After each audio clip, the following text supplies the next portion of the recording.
These three Pokemon, in my opinion, are the anti-meta defining Pokemon that we can get in Regulation H. So far, Regulation H has only been out for a few weeks or so, and everyone's been going through their teams, and I've been kind of thinking about what mons kind of work well in the format to kind of get rid of these threats. So we're going to go through just three different Pokemon right now. Obviously, as the regulation kind of advances, we kind of get a better understanding of what the definite meta is. Right now it's things like Caledon, Annihilate, Dondozo, etc, things like that. So I'm gonna kind of look at three different Pokemon that can kind of take these mons on, at least in like a really good circumstance, which I believe is, you know, really crucial, really great for, you know, going against these entire type of team combinations or team builds and things like that. So I want to kind of go away with a honorable mention first, and that is, in my opinion, Tauros. I think Tauros is a fantastic Pokemon. I honestly think Tauros is great. Like, I really do not have anything against Tauros. I love seeing Tauros. It is a really fast intimidating Pokemon. Fire and fighting type is obviously amazing. We do have other firefighting type Pokemon, you know, like mainly the starter type Pokemon like Blaziken, Infernape, and I guess Emboar.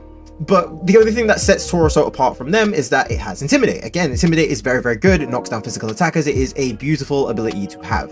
It is stupidly fast. It hits stupidly hard. Its bulk in physical defense is actually really respectable. The only downside could be its special defense, but even then, if you tweak the EVs, it can still hold its own pretty well. If you have something like a Clear Amulet, again, there is no way slowing this thing down through things like Icy Wind. There's no way intimidating this thing back. It's really good. It is fantastic. And because it's part fire type, you can't get hit with Will-O-Wisp either. So again, there's no way that this thing can get taken down on the aggressive side of things. It is a purely offensive Pokemon. And with things like Close Combat, it is really, really good. It hits Caledon for super effective damage. It's got Raging Bull to get rid of screens, which is, you know, massively huge. It is such a good Pokemon. Like, it's really, really good. And I want to see more of Tauros. I would love to see more of Tauros, both this and Aqua Breed, but I think, in my opinion, Blaze Breed right now is the better of the two, and I'm probably going to make a video going, you know, more of a deep dive into this. But for now, Tauros is really good. Again, it's not crucial. It's not like a Pokemon that you need on every team, which is why I'm calling it an honorable mention. I don't think it's something that's, you know, as important as something like Incineroar, which is arguably more bulky and can take more hits, doesn't need to put more emphasis on attack. It's quite bulky. You've got other good fire types like Volcarona, which can hit for special attacking damage, which is also really good. It's got a very vast moveset for what it can do. There's some other good fire types around, so you don't specifically need Tauros. And again, same with the fighting type. There's other good fighting type Pokemon around, like Annihilate. It's not important, but in my opinion, Tauros is definitely worth considering for team builds. So the first one I kind of wanted to talk about here is Gastrodon. I think Gastrodon is really overlooked. There's been like very few games in Regulation H, from my opinion at least, that Gastrodon just doesn't appear, and it's really big question as to why. Obviously, one of the main reasons is that Water and Ground, it's times 4 weak to Grass, so, you know, things like Rillaboom is going to have a hell of a time trying to fight that. It's just going to be a free win for Rillaboom. But if you go into a good Terra, like Terra Fire, this could be really, really nice. Also, Terra Flying could also be pretty good, considering that you're not really hitting this thing with electric type, you know, moves. Since, again, Part Ground, you're not thinking of hitting this thing with things like Electro Shot from Caledon, or, you know, some crazy Thunderbolts from like Choice Specs Goldlingo. You're not thinking of hitting that stuff with it. So going Terra Flying could also be like a good secondary Terra type to think about. But normally it is Terra Fire, because Terra Fire is, you know, it's really good against Grass, which is its times 4 weakness. It turns into a resistance.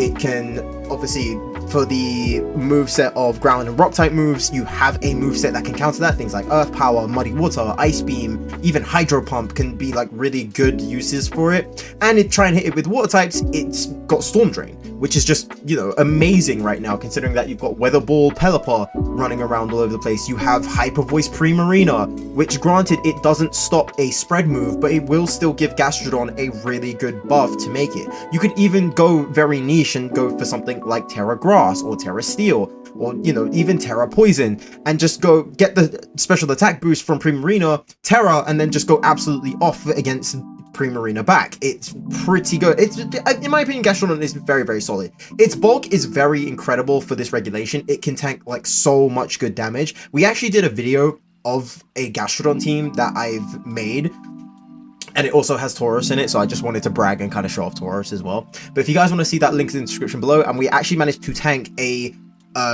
Terra Fire Eruption in the sun from Typhlosion and Gastrodon just managed to just tank the blow and hit back really hard. It can hit surprisingly hard and can take surprising amount of damage. Gastrodon, in my opinion, is so good, and it's it's even more worth considering than Tauros, because Storm Drain is so useful right now, because again, we have rain teams. Primarina is now coming up as the water type to use. It shuts down any Aqua Jet Pokemon like Basculegion or even Aqua Breed Tauros. If you see that running around, it can shut down water types to a T, and it is so perfect. It is such a good countermeasure for rain teams, and even if you're not using a rain team, I would highly consider using Gastrodon just to make sure you can get away with really cool anti-water, anti-rain teams. It is so fantastic. So the next one I want to talk about is Murkrow. I think, again, Murkrow isn't the best in terms of Pokemon to use, but for what the meta is right now and for what can be done, I think Murkrow actually has a lot of good uses. It's a very good Prankster Tailwind setter. Being a dark type means that other Pranksters like Whimsicott can't taunt it back. It can do things like Haze, which resets Dondozo. It can obviously pull off Rain Dance and Sunny Day, so it's a really good tech to kind of shift over. So you could do something like have an anti-sun team and have Rain Dance in the back with Murkrow, or have an anti-rain team and just have Sunny Day in the back for Murkrow in case, you know, you want to shut down rain. It is surprisingly good for what it can do. The only condition is that it is extremely frail. Even with Eviolite, and the EV spread that I personally do with Murkrow is 252 defense, 252 special defense, and 4 HP, because I want this thing to be extremely bulky and be able to take like an extreme amount of hits. It's not as sturdy even with Eviolite, which is kind of a problem for Murkrow. So you could run things like Eviolite if you really want to. You could also run Focus Sash. You could run, you know, Covert Cloak to stay away from things like Fake Out. Or you could go into Terra Ghost to avoid Fake Out entirely as well. I think, you know, Ghost is a pretty much fitting typing for Murkrow. It fits really well. It gets rid of things. Obviously, it gets rid of Fake Out. It stops like a whole bunch of stuff from happening, and it just helps. It helps a ton with Murkrow, and I'm really happy with using Murkrow. I'm still like a little bit on the fence, but for what Murkrow can do, I'm really happy about it. Again, you have things like Taunt, so Prankster Taunt can always be useful. You've got even Foul Play to hit for damage, which on Murkrow hits surprisingly hard. Even if you have zero attack IV, and you hit a Pokemon with Foul Play, that stab Foul Play hits surprisingly hard on physical attackers. So anyone that wants to buff up their attack through Sword Stance or Annihilate with Bulk Up, you can just hit back stupidly hard, even with no EV spread on it at all for attack. It hits surprisingly hard. It even gets other like good status moves, like it gets Quash, which is, you know, can be pretty annoying. It gets things like Taunt, it gets things like Thunder Wave, even Feather Dance, which could be really good. It's like a backup Intimidate Pokemon, but you're dropping it by 2 levels at the cost of actually using a move. But again, with Prankster, you can actually get ahead of it, which is really surprising. It's really, really good. I'm very happy with the status moves that Murkrow has, and it is so surprising to see what it can do. There's a lot of things you can do with Murkrow. There's a lot of trickery that you can make with Murkrow, which in my opinion makes it a little bit better than something like Sableye, which is normally kind of like your Trickster, Prankster Pokemon. And considering that you can use Eviolite for Murkrow, it just tanks a lot more moves and tanks a lot more stuff than Sableye. So it's really nice. It's really nice to see Murkrow with the amount of status moves it can do, even with the surprising amount of damage it gets from physical attacks, is quite surprising. But honestly, I really find Murkrow so unique and so experimental in this regulation. It's just a fantastic Pokemon to use in this regulation. And the last Pokemon I kind of want to talk about here is Gallade. I think Gallade actually has a surprising amount of usage. It can be whatever you want it to be. It can be a very fast physical attacker. It can be a very good support Pokemon. It can be a very good tech Pokemon. It's really surprisingly useful. Like, I'm very surprised at how much Gallade has so much usage for itself. Like, you could throw something like a Focus Sash and then just have things, you know, have a lot of tech moves. Like, it's got some really good moves like Upper Hand, it's got Knockoff, it can get Trick Room, it can get Wide Guard. It's got a lot of really good moves that can kind of like blindside your opponent, especially in something like Ladder where you don't know what type of Gallade is going to come out. It is surprisingly useful. Like, it is really, really useful. You can also run things another way with Gallade, where you can do something like Choice Band Gallade, or even Choice Scarf Gallade. You could do something like Life Orb Gallade, and you can make it a completely offensive Pokemon thanks to its Sharpness ability, where you just get a lot of damaging prowess thanks to slicing moves, and it learns a lot of slicing moves. It gets things like Sacred Sword, like Psycho Cut, like Leaf Blade, Night Slash. All 4 of these moves have a boosted effect from Sharpness, and if you manage to boost it further with things like Life Orb or Choice Band, it hits surprisingly hard.